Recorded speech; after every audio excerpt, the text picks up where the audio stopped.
प्राथमिक शाळांमध्ये जागा रिक्त, नव्या भरतीत प्राधान्य देण्याची आवश्यकता, राज्यात गणिताच्या शिक्षकांची कमतरता.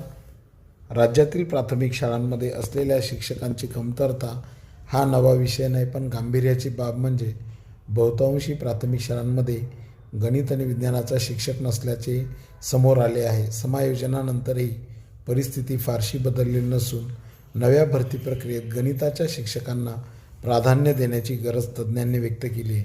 नवीन शैक्षणिक धोरणाच्या पार्श्वभूमीवर शाळांमध्ये गणित आणि विज्ञानाच्या शिक्षकांची गरज अधिकच अधोरेखित झाली आहे.